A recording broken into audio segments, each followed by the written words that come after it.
coming, and that means the Summit Federal Credit Union Taste of Syracuse. The Crunch, they won last night. They advanced to the Eastern Conference Finals. Second and third in and around Clinton Square. Brent acts 4 to 6. Is on the diamond Saturday. Oh yeah, it's gonna be a gorgeous stage. Yeah.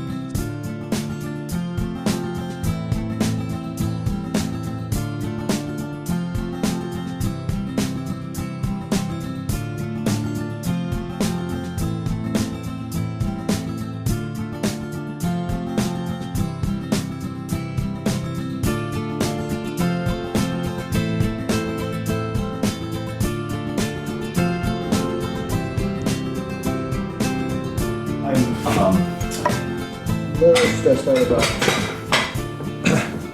all the stuff at the building that has to happen. Yeah, it's just a crazy thing.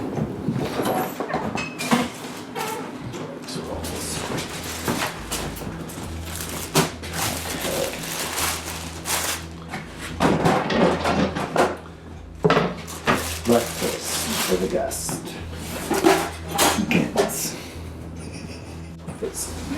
For the last 25 years, my partner and I have opened our home to our guests, those living with HIV and AIDS.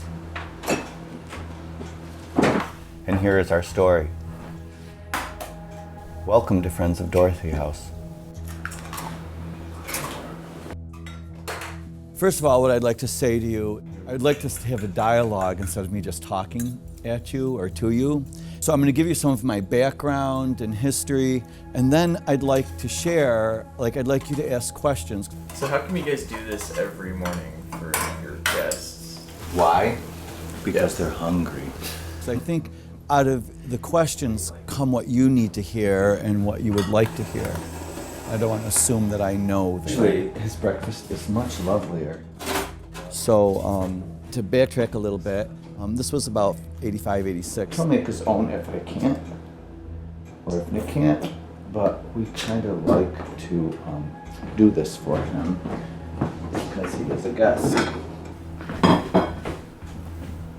And this is a weird combo, but this is what he loves. So I started in jail ministry.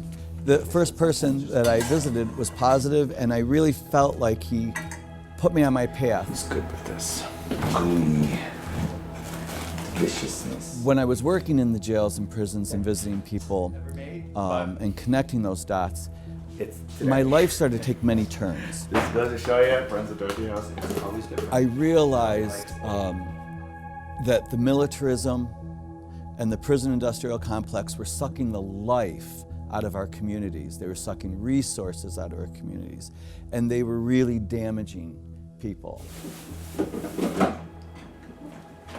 I started to get involved with a lot of anti-violence, anti-war movement, and it was through those actions that I really felt my life moving more in the direction of what God wanted me to do. I know what I'll do to make it pretty. I will put lemon curd, chocolate lemon curd on this cookie. He'll probably love that. Sugar cookie Nick made. I actually met my partner, Nick, protesting nuclear weapons. He was at the Catholic Worker in DC, where they would take in homeless families. And I was up here working in the jails and prisons and volunteering at the Oxford Inn. Voila, breakfast at Friends of Dorothy. And we did long distance for a bit. He continued to be in his community. I continued to work in the community here. Now I go bring it to him. And then when he moved up in '92, we started our house. I'm actually embarrassed that I had breakfast, but it is what it is today.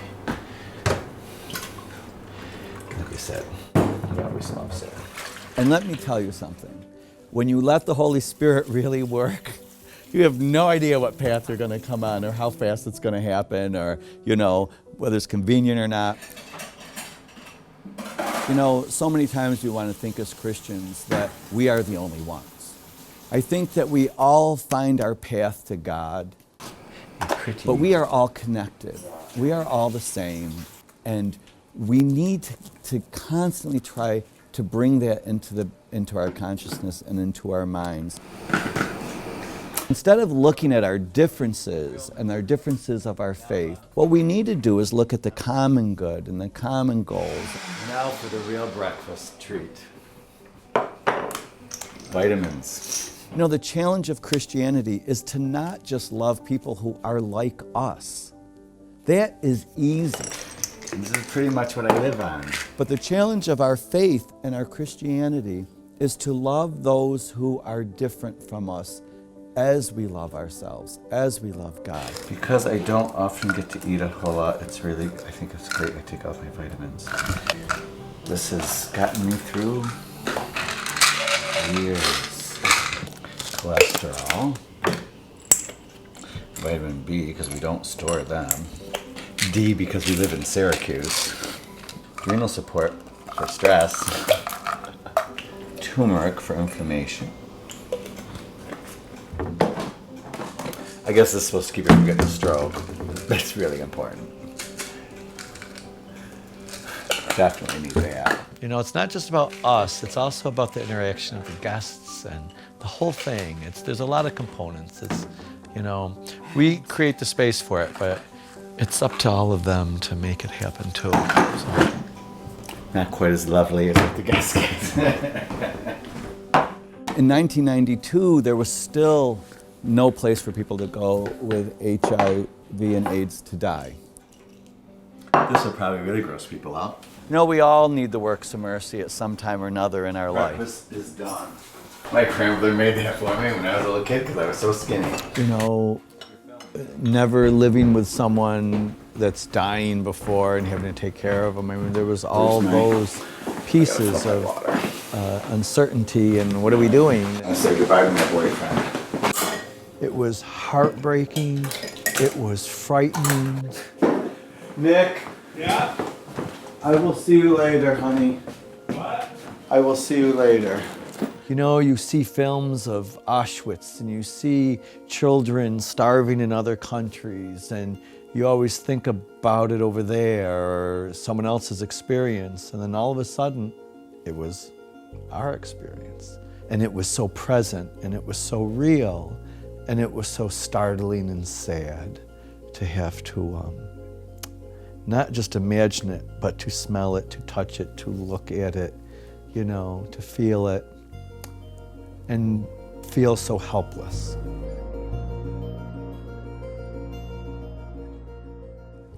Federal health officials consider it an epidemic, yet you rarely hear a thing about it. At first, it seemed to strike only one segment of the population. Now, Barry Peterson tells us this is no longer the case. It was devastating, you know. People just were so afraid. I mean, even the doctors were definitely afraid that they were going to get it. We're all scared here too, but then the education that we got, it just calmed everything down. Just trying to allay people's fears, I think, was the hardest part. Or getting information out that was the truth, as opposed to, you know, fear. And trying to convince people that, you know, you can't get HIV from having dinner with someone who has HIV, or, you know, things like that. And I remember suiting up to go see a friend in the hospital, and it was, of course, now we know it was totally unnecessary. But again, people didn't know how it was transmitted.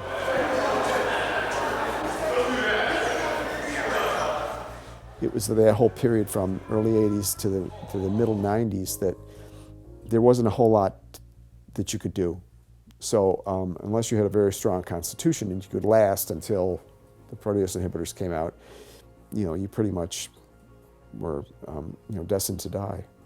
And while health officials plead for money, the disease continues to claim lives in record numbers. My partner died in '86, and I was pretty sure that I was HIV positive then. And looking back, I realized I seroconverted in '83. And so I spent from '86 on just trying to learn as much as I could about this disease and what, you know, what I could do to, you know, boost my immune system. And it was rough. So I kind of knew, but getting the actual news was still very, very hard. I knew I was probably going to die. I just didn't know when. And I got really close, but luckily I came out of it. But it's hard to describe because, you know, you have a sense of hopelessness. You know, you don't know what's going to happen. You don't know what's going to happen to you, your family, or whatever. you know, you just don't know. And that's probably the hardest thing. It's just not knowing, you know, what's going to happen. Okay, come on. I remember hearing of a friend in New York that was diagnosed, and then 2 weeks later he was dead. So it was, you know, it's rough, you know. And I had at one point I had to swear off the funerals. I just had to stop going. I just couldn't handle it any longer. Come on, guys. Nope. It had a pretty devastating impact, actually. There were a lot of guys that that passed away here and got it and got sick. There's, I'm trying to even think if I know anybody who's still around from that era. I can't think, actually. I think most of my friends then have passed away. They all passed before Michael and Nick even started. They didn't reap the benefits of Michael and Nick. So a lot of people thought they were crazy, you know, and a lot of people didn't.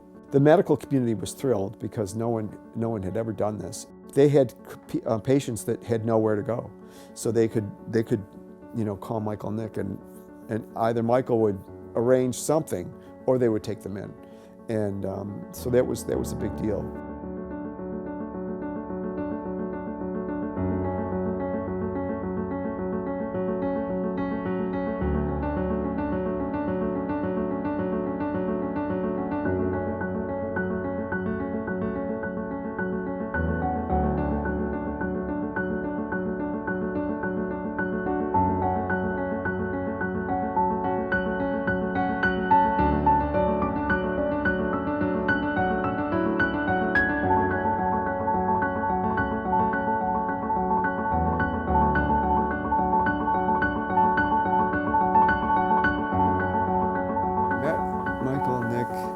I think a year or so before they started the house. I just became friends with them, and I, being a contractor, they said, you know, we need help moving this tub. Can you come over and move this tub? So that was before their first guest, who his only request was he wanted to take a bath. So we swapped the tub from upstairs to downstairs and hooked it all up and got it ready, and he moved in, I think, the next day and got his bath. I told the guy that I needed at least 3 days to get a room ready. Shortly before this, I was at Mass, and the priest had said, you know, this Advent, to look for Christ, but not in the creche, that he would come in another form or way to you, and to be aware and to be looking for that. David was our Christmas. That was our Christ. And he died actually the week of Christmas. I got tons and tons of pictures. This here, we actually did a mailing party. So, you know, see the Great Mail Party of 1989. There's David, another David. I'd met David probably in the early 80s. He was a weekend bartender, a door person at a local gay bar. At one point, he ended up actually living with me and my partner, no place to go, and had lost his job, so he was staying with us. He ended up kind of being our housemaid kind of guy. He would clean the house and do the dishes and make us supper because he couldn't contribute any other way until he found his own place. He died at Michael's house too. So we got to know each other a lot. And he was an older gay man. I think he was in his 40s when I met him. So. He also was an ex-drug addict, and he liked to drink and stuff like that. But he got away from the drugs, and he got away from his friends that were drugs, and then he became positive. He found out that he was positive. And this is David's panel that I made for him. He was obsessed with Star Trek Next Generation. He wasn't leaving his house. So I was actually going to his house, helping him out. Yeah, here's a picture. We're painting the lavender line. So that's me, Michael, and Nick. It just happened one night. I was out at the bar, standing at the dance floor watching these two guys. I just looked at the guy next to me and started talking to him, and that happened to be Michael, DeSalvo. And, you know, we just started talking about them, and then the next week I was talking to him some more. And eventually I was talking to him about my friend David and that he needed to get a haircut. And I was trying to figure out how to get him a haircut because he was so sick that he couldn't stand up half the time and stuff. And he said he was a hairdresser. And so he said, I'll go over and do it. And they had just bought their house like 3 weeks prior to all of this transpiring. But at that point, I'm just looking for somebody to help me get my friend's haircut. When he died and stuff afterwards, you know, his family really appreciated the fact that somebody was there to take care of him. You know, when he died on December 17th, and they had just went to go sing in the community choir that night for their solstice concert. So I was at the house, and he had died. How sweet the sound. It was really emotional because, you know, once they put him in the body bag and stuff, one of the people that came started singing, you know, Amazing Grace as they were taking him out to the vehicle, and then everybody else started singing, and it was pretty intense and very emotional. I once was lost,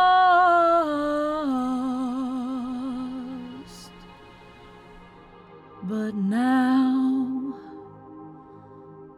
I'm found. Knew that this was going to be a long haul, you know.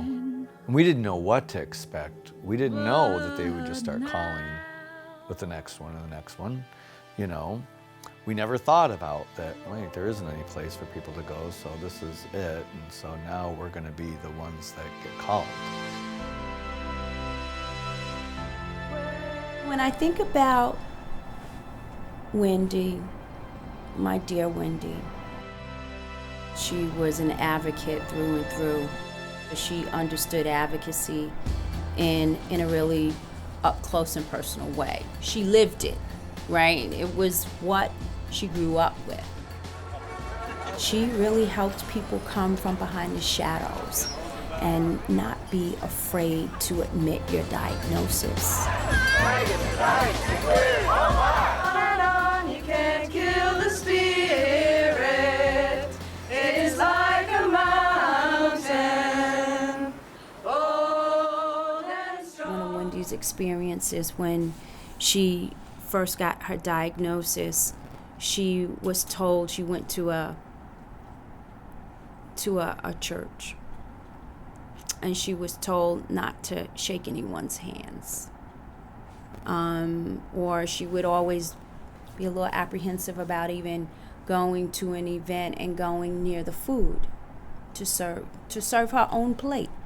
So we would go with her, and she would ask us to go, you know, just because of the lack of understanding. Saturday, December 1st, has been declared nationally as a day without art. Join us in celebrating the achievements and mourning the losses of the creative community. She really wanted to give voice, and she did. And ultimately, she went all over the world to talk about issues and living with AIDS as a Black woman in this country and what it meant for her in the early 90s.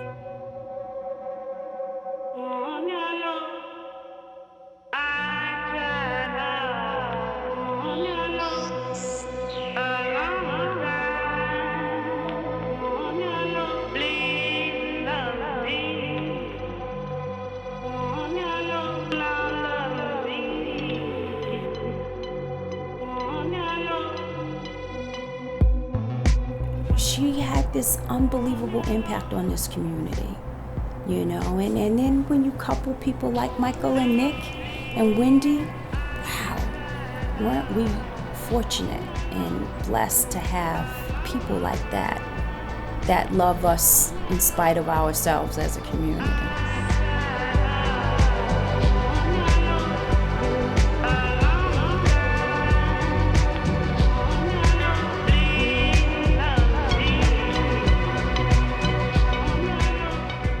gave a voice and a face. She said, I am your neighbor, I am your sister, I am your daughter, I am your friend. When you see me, you see AIDS.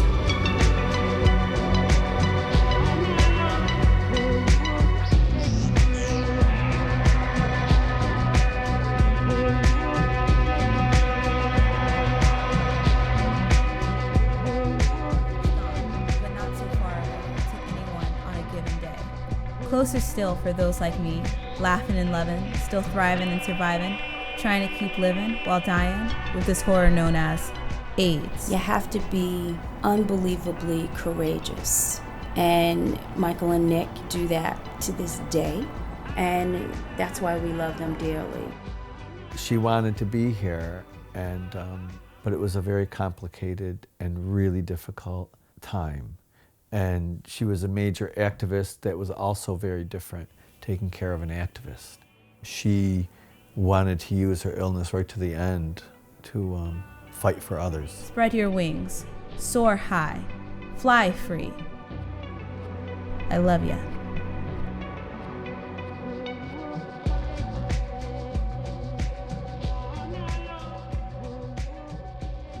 She exposed us to the realities and the fight that she had, and when she would tell her stories and talk about, you know, them leaving her food on the floor outside of her door in the hospital and putting her in like a broom closet with a broken window instead of a regular hospital room, you know, things like that. Her sharing her experiences taught us the realities of what, you know, women of color were facing. You know, and she wasn't the only woman of color we had here, you know, we had other women after that. And so we knew how to advocate and fight for them also. One of the challenges that we face is how to best serve our guests. We care for them, we serve them, and we could not have done it without our community support. We have this preconceived ideas of, you know, people, and I think what was hard for me more was how quickly people were to dismiss or devalue the work of working with the poor and working with the prisoner. The works of mercy are all about that.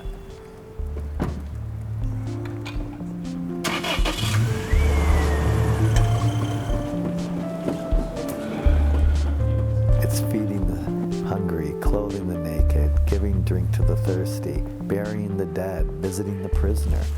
That is what was asked of us to do. I don't really have a target, but you know, often we'll bring in around $3,000, you know, but making the money is never the point. There's risk. I think people are fine with most things as long as there's no risk. Then risk comes in, ooh, then, you know, then you see where they really stand with things.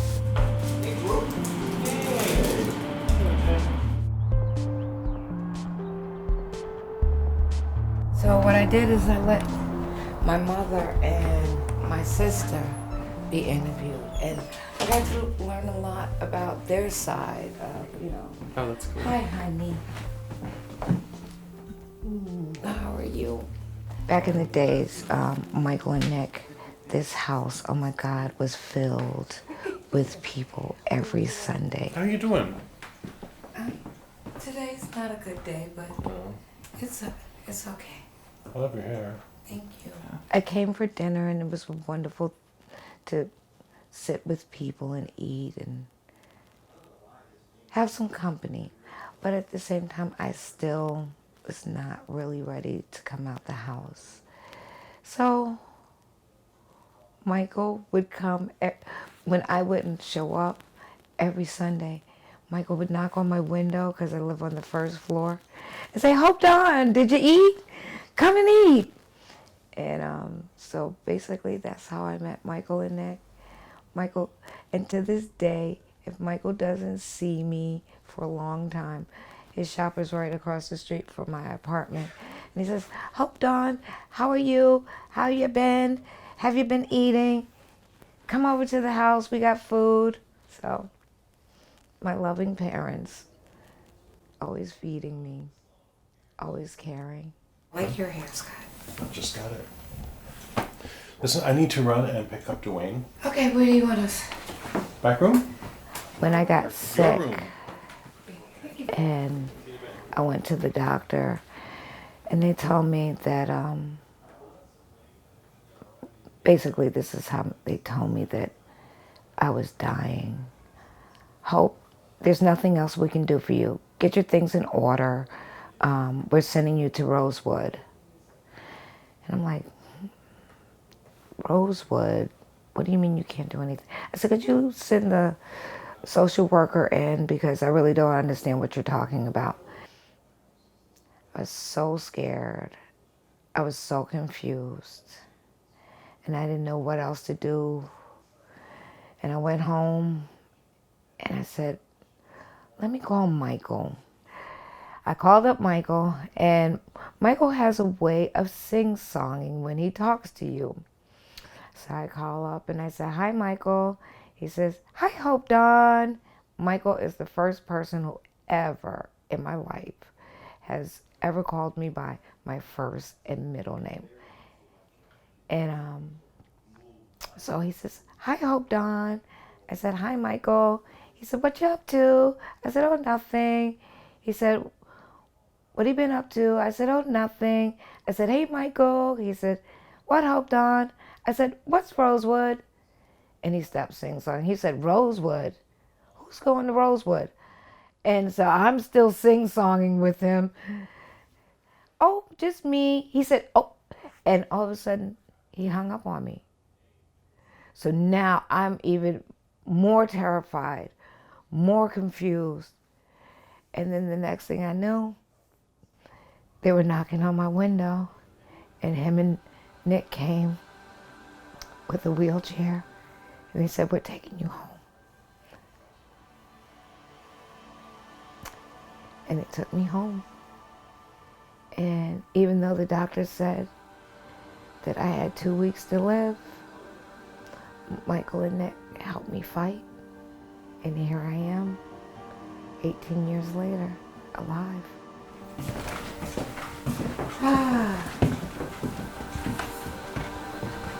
Which is now Annette's room.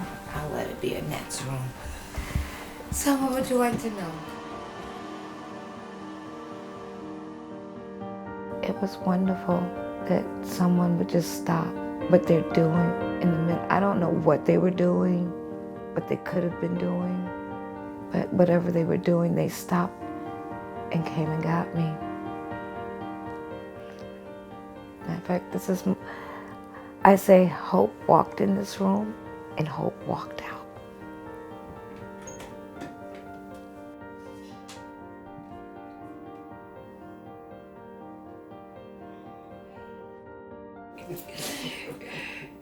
Is a remarkable man. I mean, I've heard people say to be Jesus-like, but I've never really got to see it in action.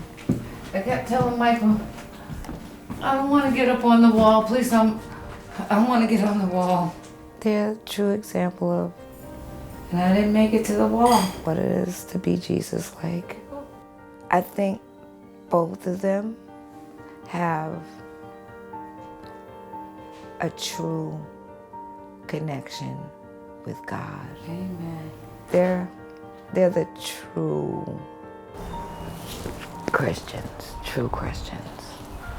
Not those fake ones that holier than thou and want to preach BS to you. They put in the work. They put in the love, you know? They're real. I basically said, you don't have time for the people who don't love you. You need to put all your energy into yourself, loving yourself, and accepting. And with that, she got better and better. We chose to have a very different life. And instead of just having a child and raising them to grow up, we had some that never made it, and we have some that have. You know, so when those ones do come back, there's great joy. Like when they come for Christmas or whatever, it's like when they come in the door, I know what the feeling of someone that raised a child would feel like. It's like we're so happy that they're here. It's very different and unique experience. And like I said, we take them in and, you know, instead of them going on and moving on their life all the time, a lot of them died. And it was like burying, you know, a piece of us with each one, I think.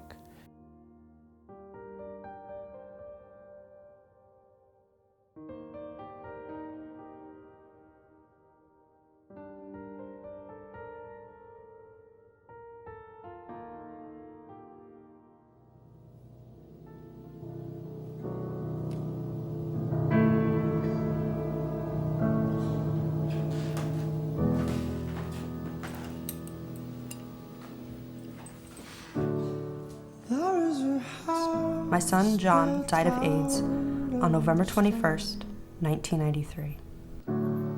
Autumn flowers, walls and windows sad. It was the greatest loss I've ever known. It's very sad to know that when someone is so sick with AIDS, their family has forgotten them.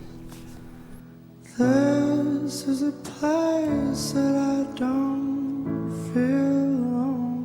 I'm very happy and proud that John's family loved him for himself. Everyone has told him I missed him so. I loved him so. This is not much. I'll do more as I can. Please keep up the work and giving love to everybody.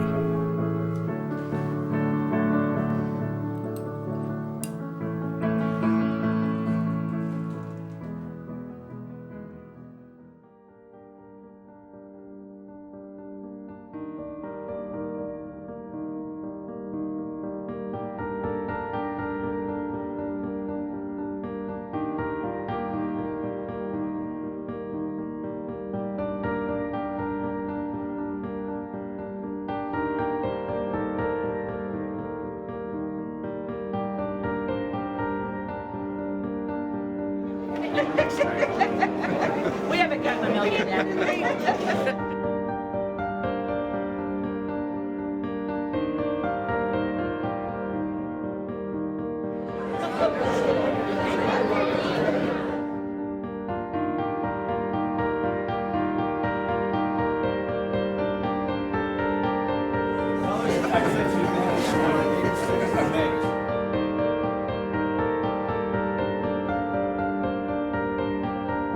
You're so cute. Can I get another hug? It was so good. I want another one. Oh!